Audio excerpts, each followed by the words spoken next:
Welcome to This Week in Hearing. I am extremely excited to have our next guest on. I had the pleasure of meeting Antonio at the recent Academy of Doctors of Audiology meeting in Dallas. And Antonio is a hearing care provider in the Dominican Republic. And we had such a great conversation that we had to get him on one of our podcasts here to share the work that he's doing in the Dominican to help individuals with hearing loss. So, Antonio, thank you for agreeing to be on the show. And I'm really, really looking forward to this conversation. Me too. I'm at the beach right now, so I'm very, very happy. Well, you had to rub it in, right? The rest of us are either in snow or rain, and you're at the beach. So, in addition to the exciting discussion we're going to have, hopefully you'll be able to send us some warm weather as we move into the winter months here. Of course. All right. Okay. So let's start out, because I don't think many of us understand or realize what the hearing care market is in the Dominican Republic. So can you enlighten us on that aspect, please? Sure. First of all, we are in the Dominican Republic. We are in the Caribbean. We are a developing nation. We have no winter, so it's always warm here. And we share the island with Haiti, which is in the news often, in case you want to look us up in the map. And there is no audiology career in the universities. So I cannot go to university in the Dominican Republic and sign up for an audiology to become an audiologist. So the reason I became a hearing professional is because of my firstborn son. He was born profoundly deaf, and I think there was only one hearing center in the Dominican Republic back then. Obviously, about 100 ENTs, and that's the first thing we did. We ran to an ENT. We ran to his pediatrician, and he said, "I think our son cannot hear." Mothers always realize it first. My wife called me and he says, I think David cannot hear me. I said, "Are you kidding? I sing to him and he's laughing out loud." Is, of course, how do you sing to a baby? So, and we go to his pediatrician and he goes like that. And of course, my son is following the hand. He said, "Oh, this baby can hear, man. You're wrong." So then we went to an ENT and he did what I now know is an autoacoustic emissions test. This was 23 years ago. And this is interesting because he tests my son and then he starts, and I'm like, "What's wrong?" I say, "I don't think the machine is working," because I have never seen zero. Wow. So he tested himself and goes, "Oh, no, it's working." So he goes back to David and he says, he has serious hearing loss. So we go back to our doctor and he goes, "Why don't you go to the States?" And we called, we made an appointment with an ENT doctor in the States. And as soon as we saw him, he says, "You have a profoundly deaf child." I said, "Yeah, what can we do?" He did say, "Learn sign language." He did, that's it. I said, "No, there must be something else." So he said, "Yeah, go to our audiologist. We have an audiologist on staff. Go talk to her." So now I'm going to start the story on the reason why I became a hearing professional. This lady was an angel. I mean, an angel. I will tell you who she is. You probably know her. Beautiful face. You could see the empathy. She could see the anxiety in our faces. She says, this is a very, very profound hearing loss. We should try very powerful hearing aids and see if he responds. But I think he's a candidate for a cochlear implant. I had no idea what that was back then. So David wore hearing aids for 2 years. No response. Nada. He would not even respond to really loud sounds. He did not say mom or his name or milk or anything. So we decided to go ahead with the cochlear implants. He had his first implant when he was 2 years and 8 months old, and his second implant. My wife is going to kill me, but I don't remember if he was 8 or 9 years old.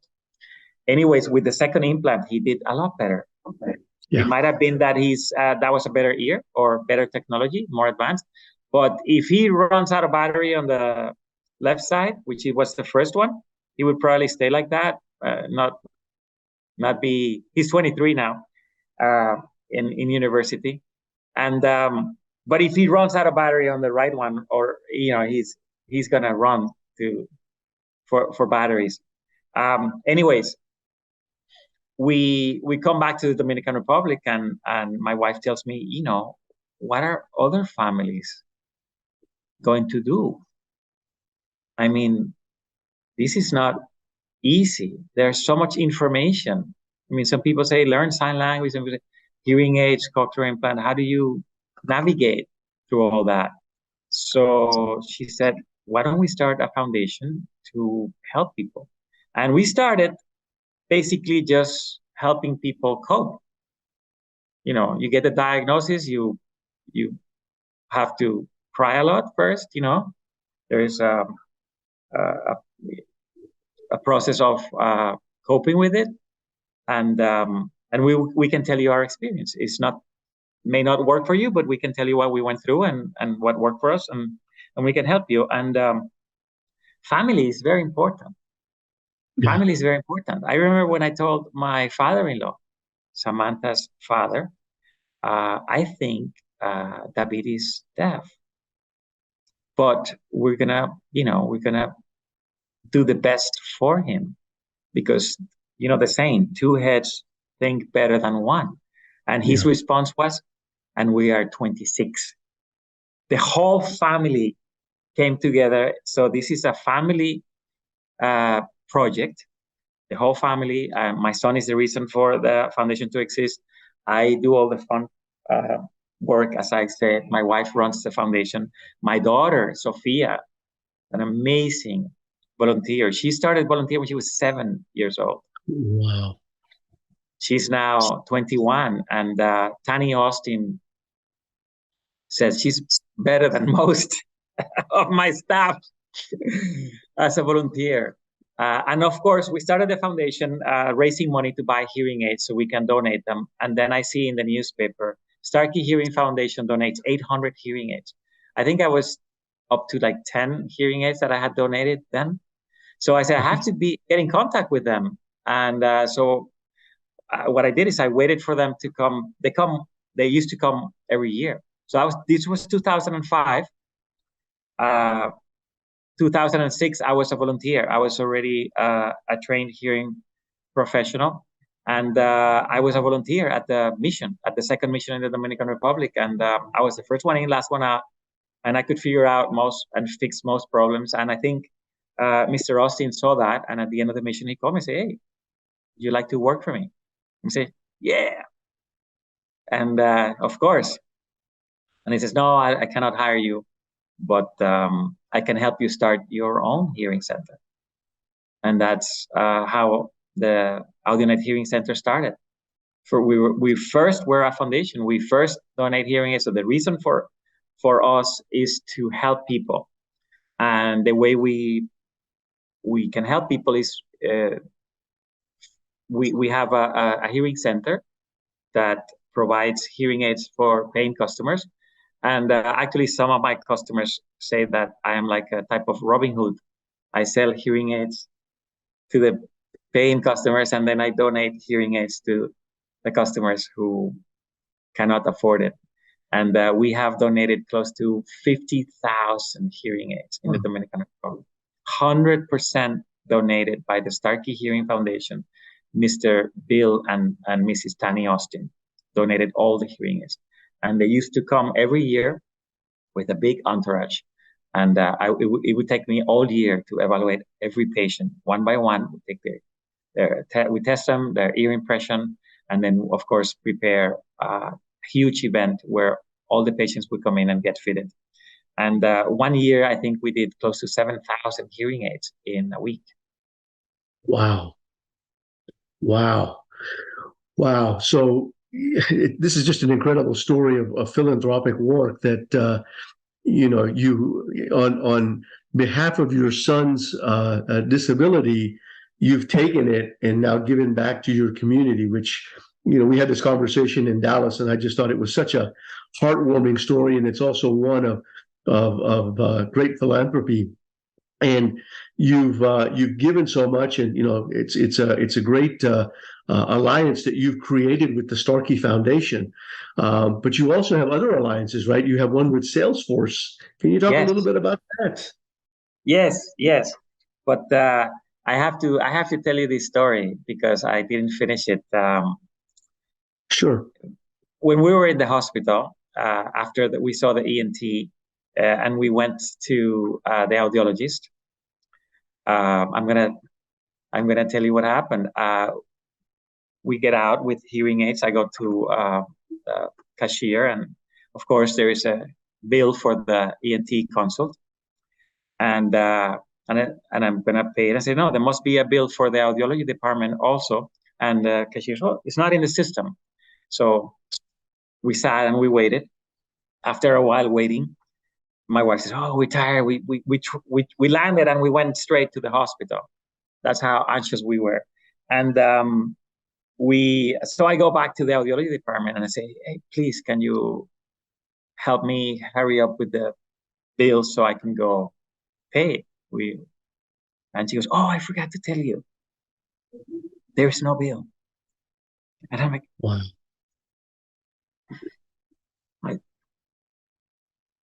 Why? You don't know us. We are from another country. I may never come back. I don't know if I'll be able to repay you. I said, no, paid forward. But what about the hearing aids? I know they are expensive. Oh, those are demos. When you are done with them, you can donate them. And that was the first pair of hearing aids that we ever donated. And we're still in contact with the girl that we donated those hearing aids to. Amazing story. It's an amazing story. Yeah, no, it's an amazing story. But these alliances and these contacts and these relationships that you've created are so powerful. And again, going back to the question, you also have this relationship with Salesforce. So you have the hearing aids that have helped you, but then you also have to manage the patients, and you're now using Salesforce through your own good luck and goodwill and good fortune, and Yes, it's well deserved to help you with this. yes, this is an amazing company, and I'll try to keep it simple. But they have to donate 1% of their time, 1% of their software. So they have to look for pro bono. They are encouraged, and they have to, and they have what they call paid voluntary time off. And someone looked us up and said, we want to come and help you. And this is actually a high-ranking person in Salesforce that happens to be from the Dominican Republic. There is a Dominican high-ranking person in Salesforce. Of course, I'm going to look for a pro bono in the Dominican Republic. And one of his co-workers had 2 sons with hearing loss, and he said, why don't we look for something with hearing loss? So they found us, and they said, do you need help? I said, yes, we need a lot of help. We have thousands. At that time, we had close to over 15,000 patients, and we first started with written paper. Then we were working with Excel. Then we had a very basic database in the cloud provided by Starkey Hearing Foundation. And then the Starkey Hearing Foundation, because of the pandemic, closed. So they stopped supporting the database. So I said, wait, I have all these patients that I'm going to keep seeing, because we basically say we keep seeing you for life. I will see these patients. Even if I'm in a wheelchair, I will see them. It's free aftercare service for life. Anyways, so they said, sure, we can we can give you the software. That's very easy for us. So they actually came. And the funny thing is that they came from different parts of the world, because they have this chat internal chat, and say, oh, we want to help a mission in the Dominican Republic. Who wants to come? So we had people coming from France, from the States, from different parts of the States, from Spain. Really, really interesting group. And they came and they said, what do you need? And I said, well, we have all these database. I said, yeah, we can upload it to. They created an app for us, a dashboard, and they uploaded all our patients, and it's amazing. And this is a funny story. I don't know if you've seen a Starkey Hearing Foundation mission or a video, but the first thing we tell a patient when we fit them is pa pa pa. You never see that. It's pa pa pa, and they look. You can hear me, and then that's the first sound they hear. So the app is called pa pa pap. Pa pa pap pa pa pap. Oh, that's funny. So we have the Papa Pap from Salesforce, and we are, uploading the follow-up aftercare services on it every day. We are providing between 350 and 500 follow-up services for free every month. That's incredible. That's incredible. And we were talking offline just a minute ago that, one of the most important aspects about philanthropic work in general is not just the initial engagement, but it's the follow-up care that takes place afterwards. And you were telling me a story of how, in the Dominican, because of the humidity, because you're in the Caribbean, that aftercare is a really important component, particularly given the humidity. Can you share a little bit about that aftercare for us? Yes. Well, all the touching images and videos of hearing missions in that you can find in YouTube or Instagram is about the first moment when they get the hearing, and it's an aha moment, and it's really, really touching. It's really beautiful. But the real magic happens in the aftercare, when they come and tell us all the stories of their new life with hearing, their new hearing life. And it's really touching and interesting, because they never forget you. They say you are part of our lives forever. I had a patient tell my wife that she felt that the hard of hearing community lives on one side of the street, and the hearing community lives on another side of the street. And we cross the street to service them and to help them. And it was very touching and really interesting is what I always ask them, what are you happy to hear? Can you imagine someone telling you, I can hear the noise of the cars? No one is going to be happy. That's the powerful thing about hearing, because we take it for granted. It's a unique gift. People who cannot hear are happy to hear noise that you hate. You're always going, oh man, this the noise of the cars. They are happy that they can hear noise. So the interesting story, I think you were asking me, sorry, is that we were told by the Starkey Hearing Foundation that we break more hearing aids than any other country in the world. We are repairing between 100 and 200 hearing aids every month. And when they open it, I said they are beat to a pulp. I said, what are you doing with these hearing aids? I said, we are using them. And they say, why do you say we're the worst country in the world breaking hearing aids? It's because you have the most repairs. And statistics are funny in a way that if you go, we were talking about if you go to you said Papua New Guinea, and you do a hearing mission and you donate hearing aids, they will break down, but you may never see them. We keep track because of the database We keep track of all our patients. And so almost every hearing aid that breaks, it will come back to us. So imagine if you have 50,000 hearing aids.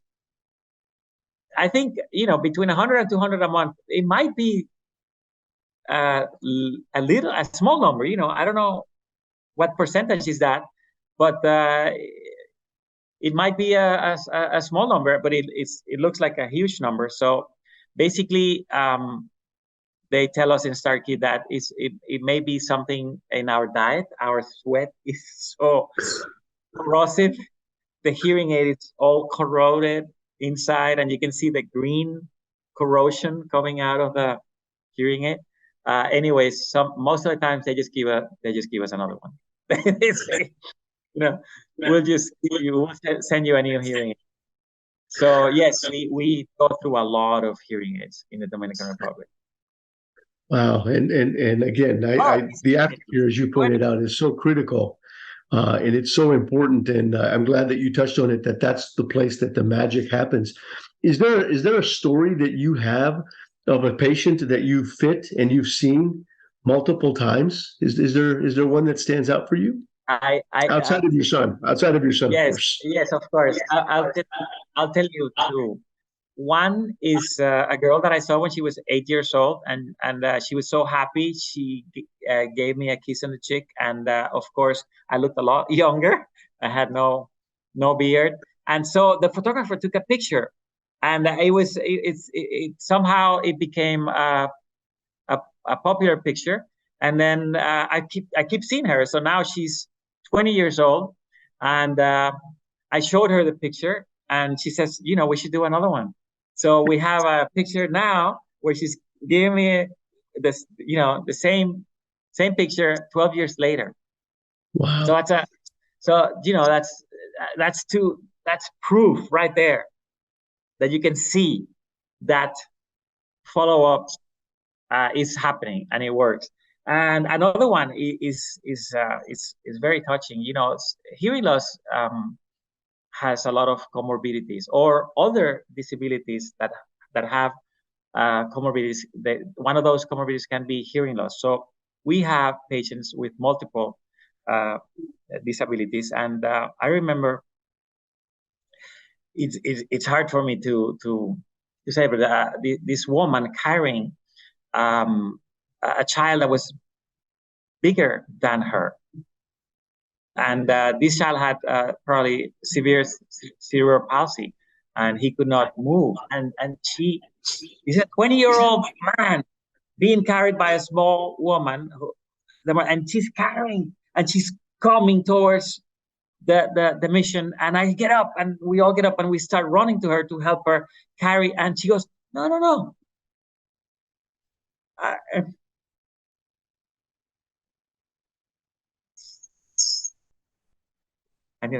I've been carrying him for 20 years. 50 more meters. 50 more meters is nothing. Wow. So, of course, I got on the phone and said, we got to get a wheelchair, man. So I got in touch with another foundation. We're as good as our alliances. I got in touch with another foundation and that donate crutches and wheelchairs. And of course, we got her a wheelchair. And I was so excited about it. I said, I'm going to be a volunteer. It's going to be a lot of fun.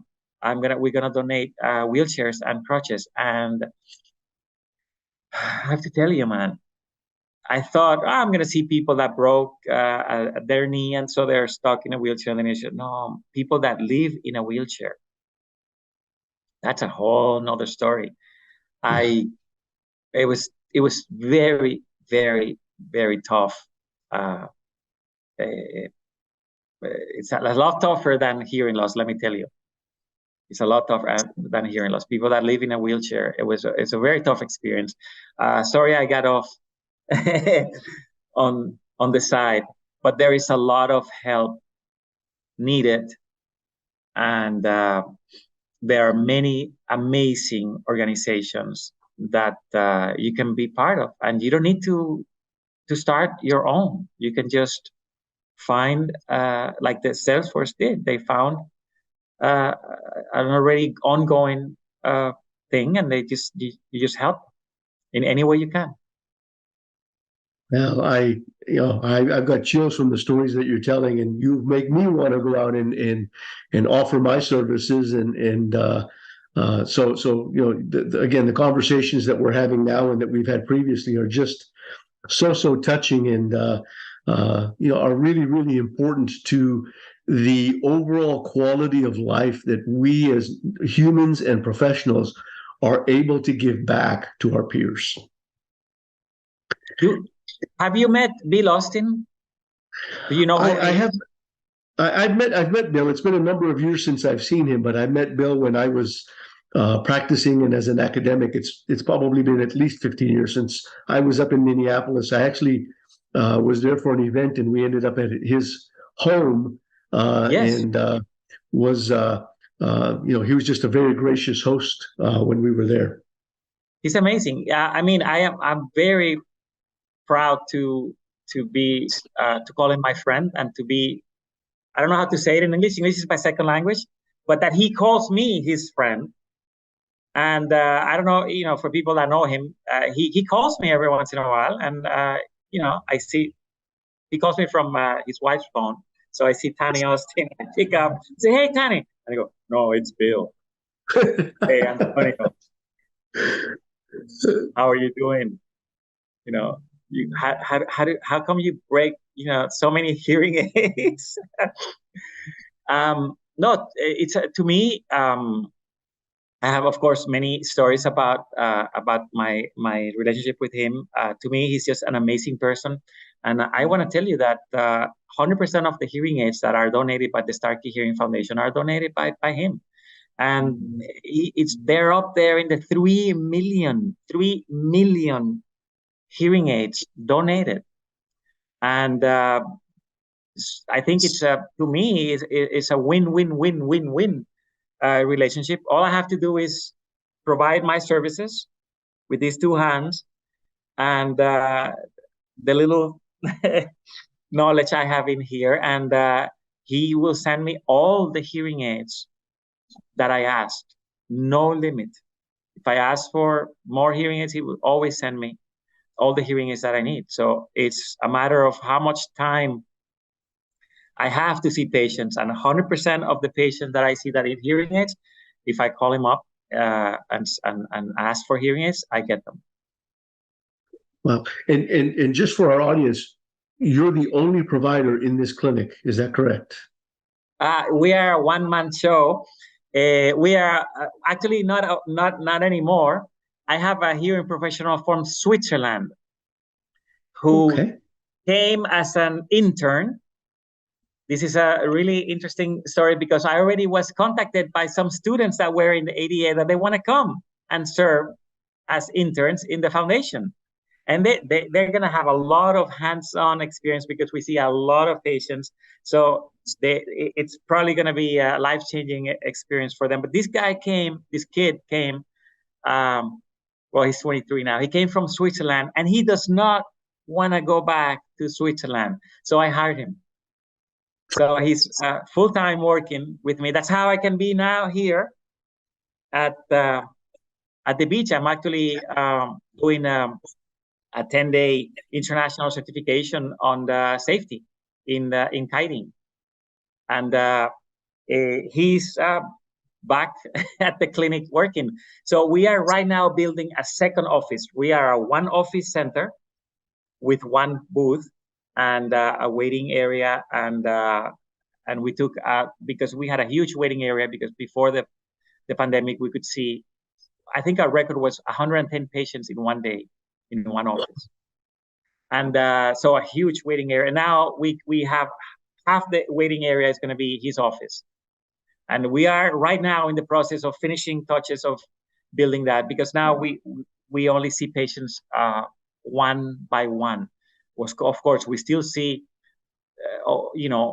over 20 patients a day, but they don't come in like before. Anybody who needed service anytime, now they have to call and they have to make an appointment. So we keep social distancing and safe, safety protocols. Yeah, yeah. This is the one unfortunate part about COVID, right? It's changed how we get to see our patients and so forth and so on. But you're right. There, safety has to come first. Absolutely. You were talking about being at the beach, and I think one of the other interesting stories that we talked about at ADA was the fact that you are a surfer and a parasailer, and you've done some things at a more professional level. Can you share that with us? Well, let me clarify. I think parasailing is not the correct term. I think parasailing is when you're dragged in a parachute by a boat. By a boat. Right, right. Yeah, that's not a sport. That's a touristic sightseeing ride, basically. I mean, you do nothing, just hang, and you get pulled by a boat, towed by a boat, and you can get pretty high as long as the rope is well out. You mean I can't get a score for my landing?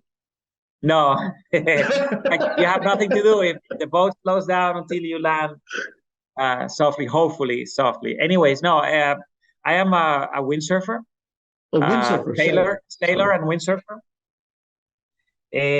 I'm called, now there is a new term, is a waterman, because I surf, I windsurf, I do stand-up paddle, and I kite. And now there's a new sport called wing, and I also do that wing. And now we have foils underneath our boards.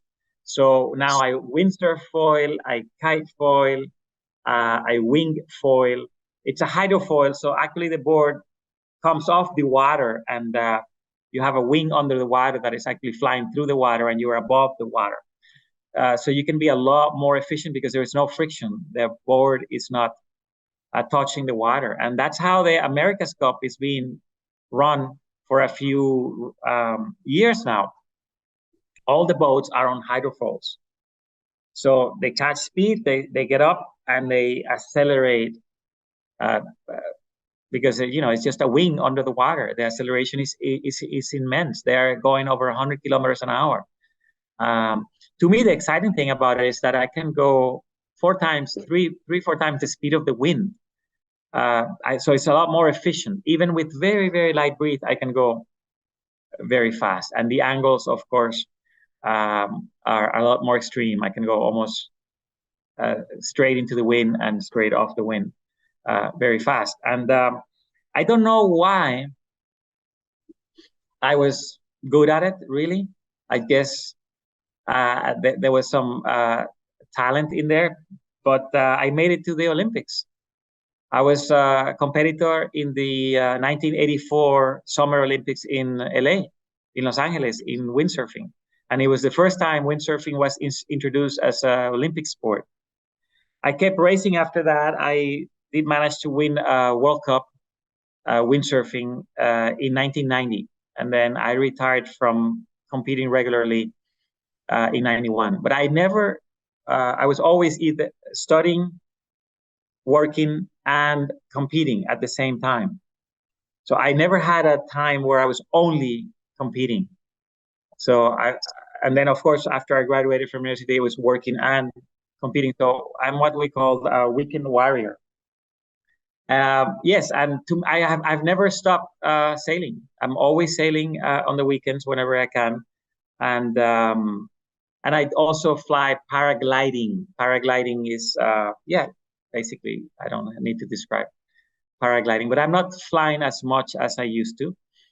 Paragliding, I'm mostly windsurfing and kiting, and it's going to be almost 40 years since I went to the Olympics. And we have a competitor right now, Sammy, go. I'm rooting for him that's going to be break that, 40-year no competitor from the Dominican Republic in the Olympics as a windsurfer. So I was the first one, and I've been the only one for 38 years. And in 2 years, I think he has a good shot of making it. So right now, we're all rooting for Sammy to qualify for the Olympics in 2024 in France.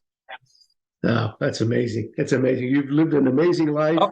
You're doing amazing things, Antonio. I'm so grateful that we were able to meet. And we got Thanksgiving coming up, right? Thanks. It's the week of Thanksgiving here in the U.S.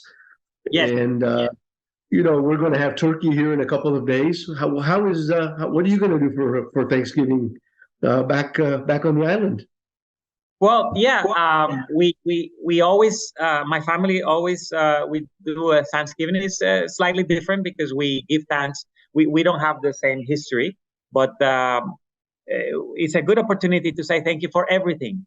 So we basically all get together and we sometimes each bring a list of all the things that we are thankful for, and it's a really nice experience. But this year we're gonna postpone it. In my family, we get together when we can to celebrate birthdays. We hardly ever get together on the actual day of the holiday or the birthday or the celebration or the anniversary. It's going to be 25 years married to my wonderful wife, Samantha, who is always supporting me in everything that I do. And she runs the foundation. She does all the hard work, by the way. And so we're going to postpone it. My mom has COVID now. Oh boy. My mom has COVID right now, so we are going to do it next week. But we're still having turkey. Well, I'm married to a Mexican, so it's I understand your culture, or it's very similar, and it's the same thing. We're always getting together. We'll have most of her family over at our place, except for her sister, who's gone to see her in-laws. And yeah, it doesn't matter when the birthday is. It doesn't matter when the engagement is. It doesn't matter when the anniversary is. You just get together, and it's always great. And then, of course, I grew up in the Indian culture. It's the same thing. Family means everything. But Antonio, we're wishing you all a very, very happy Thanksgiving and conclusion to this year. Best greetings for the upcoming year. And again, you have been such a tremendous asset to your country, to the people who are hearing impaired, and to the sports that you continue to entertain yourself in and provide. So I hope to see you at ADA next year. It's going to be in Florida, and Closer. when we get together, we'll certainly find a time to grab a coffee or a beverage, and I look forward to keeping in touch with you and having more discussions.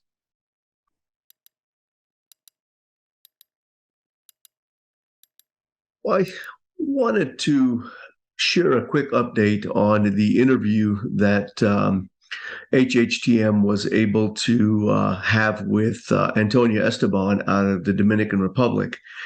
We're pleased to announce that Redux has generously donated to Antonio Esteban's clinic one of their units, given the fact that so many of the repairs that they encounter are humidity and moisture based. This is a win-win for Antonio and the patients that he services.